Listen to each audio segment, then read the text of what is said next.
The Zephyrian High Council convened in their crystalline chambers, their ethereal forms shimmering with agitation. For cycles beyond count, their species had dominated this sector of the galaxy through careful manipulation and superior technology. They were the puppet masters, pulling strings from the shadows while other species danced to their will. But now there was a problem, a single stubborn problem called humanity. The humans refused to yield, announced Counselor Vexthai, his translucent wings flickering with frustration. They've colonized 17 systems that we designated as restricted zones. Their expansion continues despite our warnings. Counselor Mordun's tentacles writhed in annoyance. They are primitives, barely out of their home system for 2 centuries. How dare they defy us?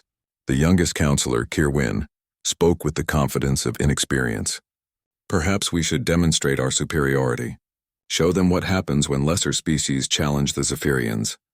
Elder Zarthal, ancient even by their standards, raised a gnarled appendage for silence. What do you propose, young one? We send the apex, Kirwin declared. Our strongest predator. Let it hunt one of their representatives. When word spreads of how easily their kind falls to our champion, they will understand their place. The council murmured agreement. The apex was their most fearsome creation, a bioengineered killing machine standing 12 feet tall, with razor-sharp claws, armored hide, and intelligence rivaling their own scientists. It had never failed to eliminate a target. Very well, Elder Zarthal decided. We shall send the apex to their frontier world of Kepler 442b. Let it hunt their colonial administrator.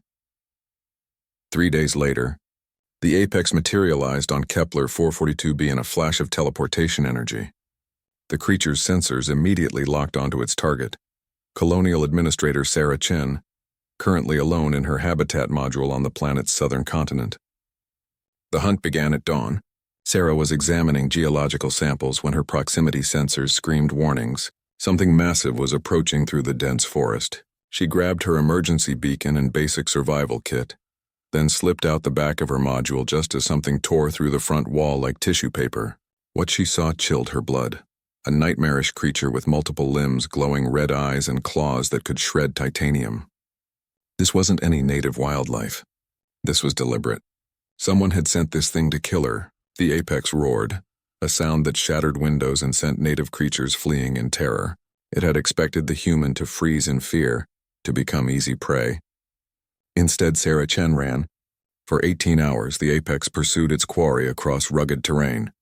The human was surprisingly resilient, using the planet's geography to her advantage, setting crude traps and somehow staying ahead, despite the creature's superior speed and senses.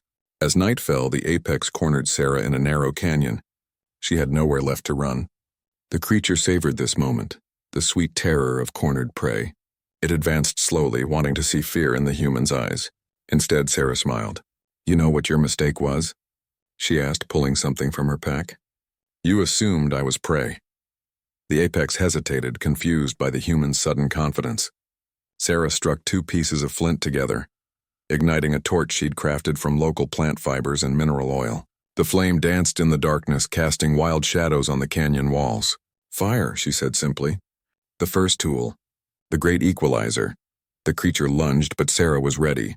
She thrust the torch at its face, and the bioengineered predator screamed as flames seared its sensitive optical organs. Temporarily blinded, it stumbled backward. Sarah had spent those 18 hours doing more than just running. She'd been observing, learning, preparing. The local geology was rich in flint and combustible minerals. The native plants produced oils that burned slow and hot.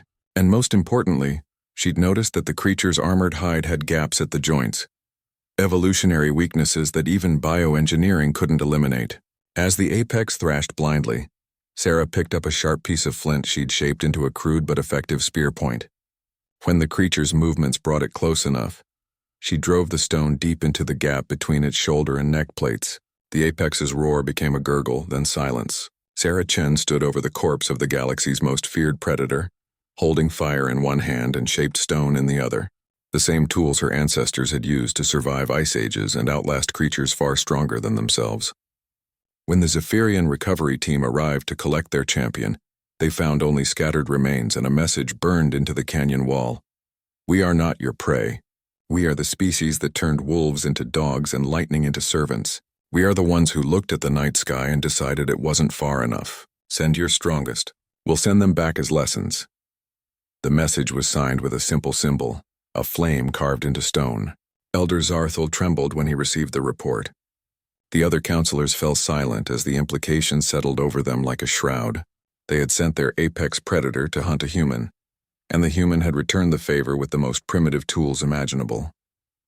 Perhaps, the elder whispered, we should reconsider our approach to these humans. In the depths of space, aboard a human exploration vessel, Sarah Chen completed her report to Colonial Command. She set down her stylus and looked out at the stars, countless worlds waiting to be explored by a species that had never learned to be prey.